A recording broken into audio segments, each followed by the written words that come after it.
The two largest planets in the solar system, Jupiter and Saturn, have fascinated astronomers for hundreds of years, but the two gas giants will do something next month not seen since the Middle Ages for nearly 800 years. They will look like a double planet. Here's Dr. Sky with his weekly astronomical report. What do you have for us, Mr. Sky? Well, hello there, George. What exciting story you just talked about. And the folks, Jupiter and Saturn, and George, every night you look in the southwest, they're getting slowly closer and closer together. And on the 21st of December, they'll be, get a load of this, a tenth of a degree apart. What does that mean in Earth terms? It means about a fifth the diameter of a full moon. It won't happen again until the year 2080, and it hasn't happened since the year 1623. But George, we begin with space. How dark is space? You probably would say that space is very dark, right?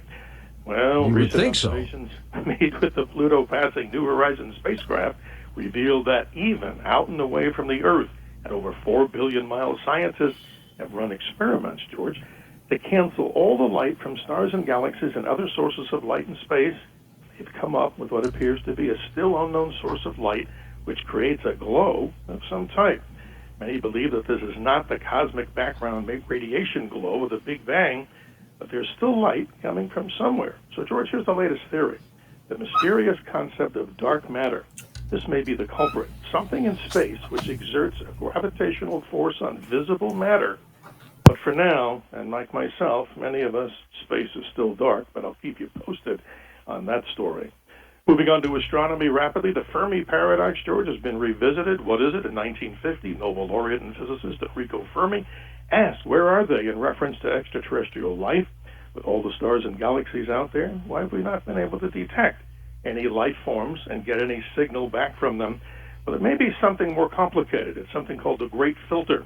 There's some 9 steps for an evolutionary path, and maybe something in the universe is preventing life from reaching that point that we would hear from it or reaching an advanced stage. And going back to our science fiction friends, Arthur C. Clarke said this, well, there's 2 possibilities that exist in this particular situation. Either we are alone in the universe, or maybe we're not. And he said, George, both are equally terrifying. We wrap it up with the live sky. As December is almost here, we look to the now gibbous moon. George, it moves on to its full beaver moon on the 30th. That takes place at 4:30 a.m. Eastern Standard Time. And to be accurate, there's a slight penumbral eclipse of the moon. It's not really noticeable, George. Just the outer shadow of the Earth on the moon, a technicality. And we talked about Jupiter and Saturn before. But looking to the left of those objects in the sky, high up in the east, George, Mars is fading. But here's the latest Mars news. A global dust storm is actually taking place on this particular planet. It's something that astronomers are noticing. This, a major global dust storm in progress. And if you still look to the upper left of Mars, George, there's a great cluster of stars.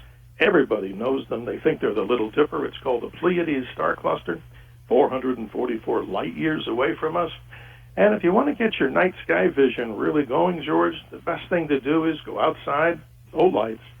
Just waiting 30 minutes in a dark sky, you'll get to see 6 times better than you would if you waited just 15 minutes in dark skies.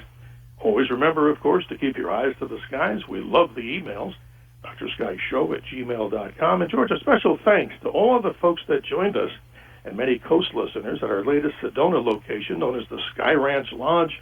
We did a Dr. Sky program there for many, and we'll see you and all the other folks that want to join us, hopefully, on Saturday, December the 19th.